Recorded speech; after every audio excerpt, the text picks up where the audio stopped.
Hello, my name is Monique. I will be doing my trach dressing change today. So first things first, we're going to want to just check our doctor's order, make sure we have the right patient and the right doctor order for the change.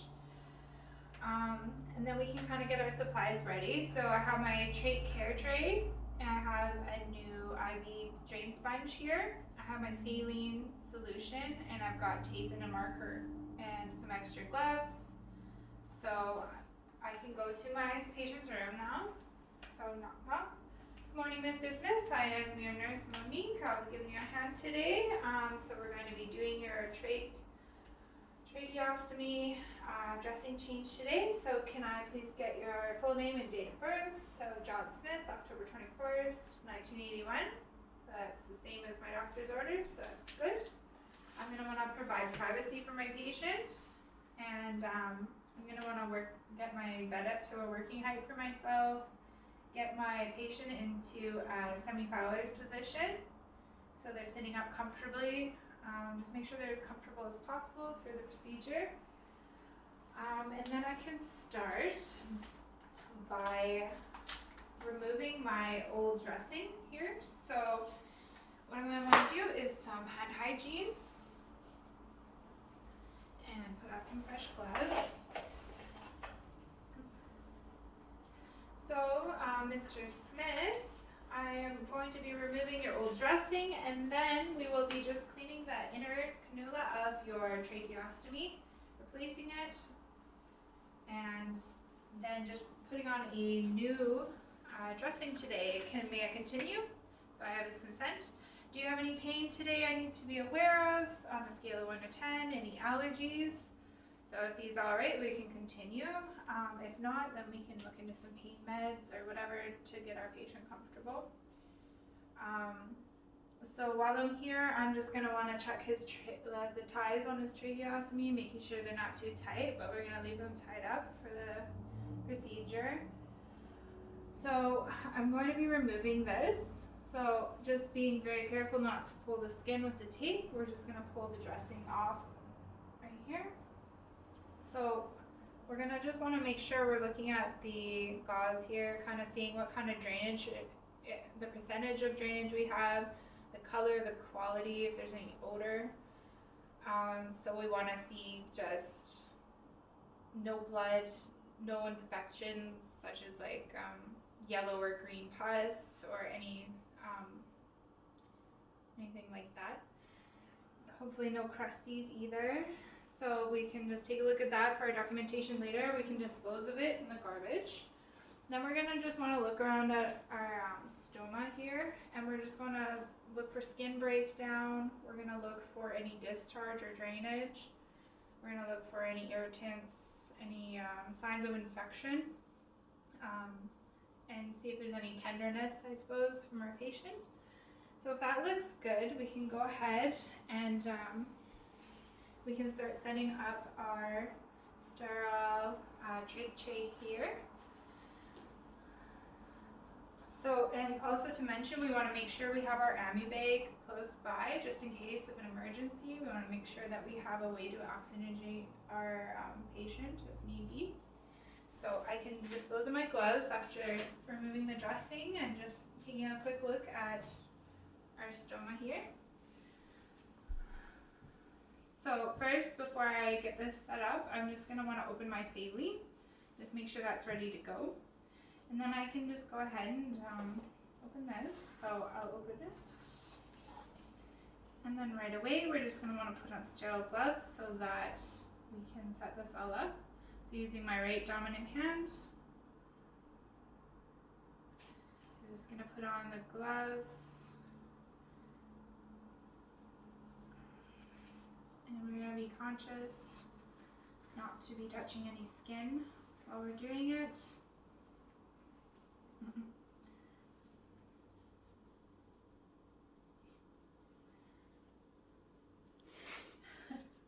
All right.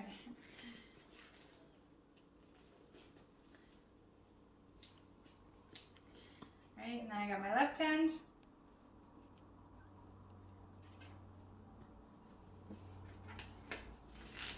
Okay, so now that I have sterile hands, I can This will be my sterile hand, my dominant hand, and this can be my dirty hand. So now I can go ahead and set up my thing. I'm just going to be conscious to touch only the outside border. So we're going to want to go shiny side down. So now I have a sterile field, so I can go ahead and start setting up. I have a brush here for the cleaning of the inner cannula. I've got my 2 other trays here that I can put my saline in. Got some pipe cleaners and some Q-tips for cleaning, and my gauze pads, which I'm just going to keep in my sterile field here so they stay clean. And then I've got, using my dirty hand, I'm going to pour my saline in all 3 of the containers. Being careful not to contaminate anything. So what I'm going to do now is I'm going to take a look, and I'm going to be grabbing the inner cannula with my dirty hand, my clean hand, dirty hand, and I'm going to be very conscious not to touch the inside or get any contamination on the inside. So I'm just going to grab it, pull it out, and I'm going to be very conscious not to let it touch anything and stay in a very sterile environment. So first I'm going to just dip it into the water, and then I can use my brush and I can clean. And I can use my pipe cleaners. I can go on the inside, just making sure it's very clean, very sterile process as I go. So clean. And then I'll be able to just rinse it into the second basin of saline. So I'm just gonna make sure it's clean as possible. Top dry. And then bring right back in and insert without contaminating it. So that's done. So now we can go ahead and we can clean the rest of the stoma and the appliance there. So now I'm just going to grab some gauze, and I'm going to dip it in the 3rd basin of sterile water. I'm just going to get the big stuff with the gauze. I'm going to go around the outer cannula. We're going to just do the half circles.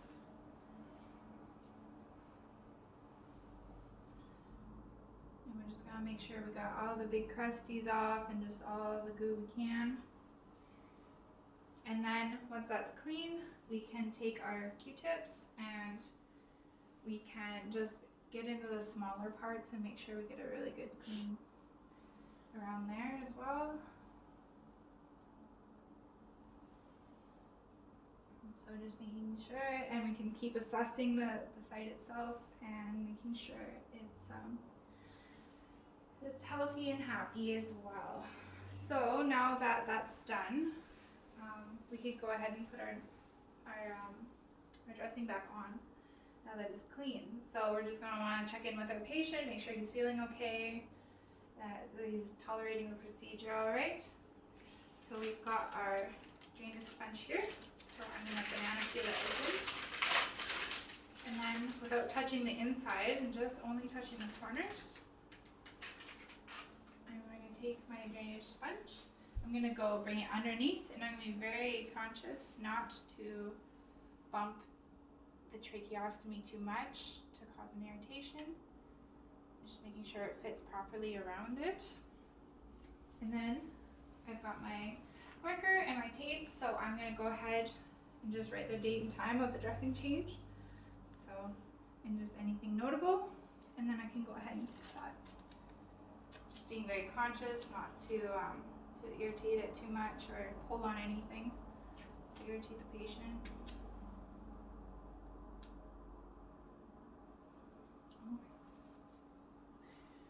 And then I can just start cleaning up. I can go dispose of gloves. I can start do some hand hygiene.